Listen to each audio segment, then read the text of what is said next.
बिल्ली को देखा है? क्या देखा है? अच्छा, जब बिल्ली किसी चूहे को देखती है तो क्या करती है? क्या करती है?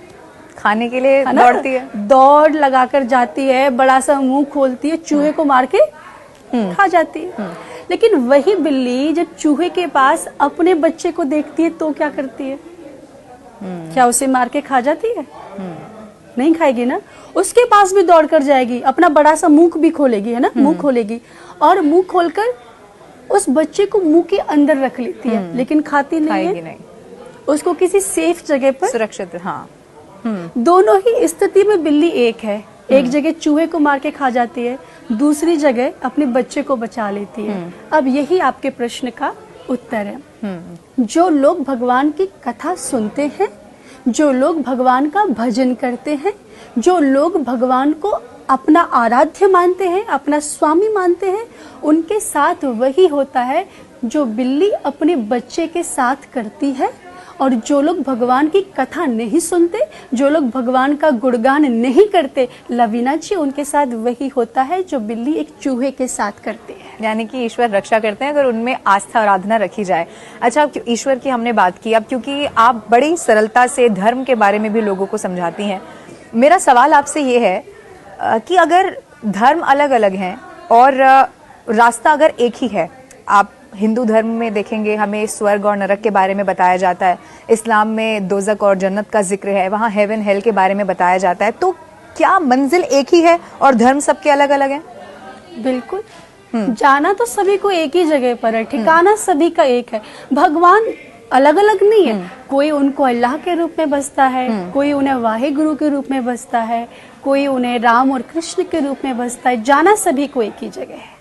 देखिए, कान को कुछ लोग ऐसे पकड़ लेते हैं, कुछ लोग ऐसे घुमा के पकड़, लेकिन सबको कान ही तो पकड़ना है। बस सभी के रास्ते अलग है, कोई आगे से पकड़ रहा है, कोई पीछे से पकड़ रहा है, लेकिन पकड़ना सभी को कान है। कर्म क्या है? देखिए, जीवन में जो आप कर रहे हैं वो कर्म ही कहा जाता है, जो भी क्रियाएं आप कर रहे हैं। लेकिन कैसा कर्म आप कर रहे हैं, कैसा कर्म आपको करना चाहिए या नहीं करना चाहिए, ये आपको शिक्षा ग्रहण करनी पड़ेगी। अब हम यहाँ पे प्रवचन कर रहे हैं, पॉडकास्ट शूट कर, कर्म ही कर रहे हैं। कई लोग नौकरी कर रहे हैं, वो अपना कर्म कर रहे हैं। कई लोग कहीं कहीं जाकर कथाएं कर रहे हैं, वो अपना कर्म कर रहे हैं। लेकिन मैं हमेशा लोगों से एक बात कहती हूँ कि एक बार किसी ने मुझसे कहा था कि व्यक्ति को कैसा कर्म करना चाहिए, तो मैंने कहा था भक्ति पूर्वक कर्म करना चाहिए।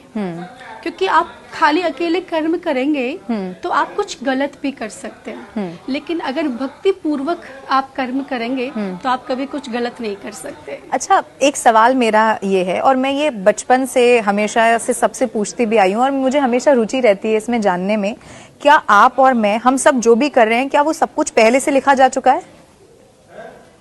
देखिए, दो चीजें होती हैं। एक होता है प्रारब्ध, जो व्यक्ति अपने साथ लेकर आता है।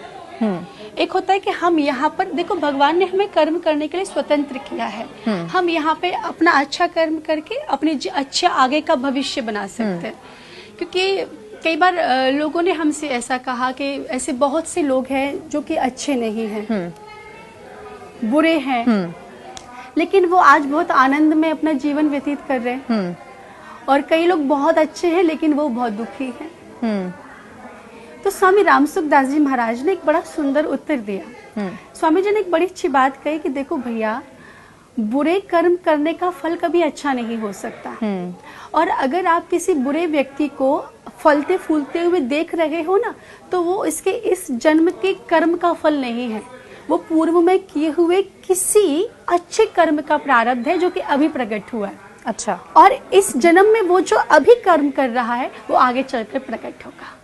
तो कुछ हम लेकर आते हैं, कुछ हम यहाँ करते हैं जो आगे चलकर हमारे भविष्य का, हमारे जीवन का निर्माण करते हैं। ये बड़ा इंटरेस्टिंग है। तो ये जो आपने कहा कि कुछ पिछले जन्म का होता है, कुछ हमें आगे मिलता है, तो ये जो पुनर्जन्म की बात हम हमेशा सुनते हैं, ये सच है? ऐसा होता है? 100% सत्य है, क्योंकि हम सनातनी हैं और हमारा सबसे श्रेष्ठ ग्रंथ है श्रीमद् भगवत गीता।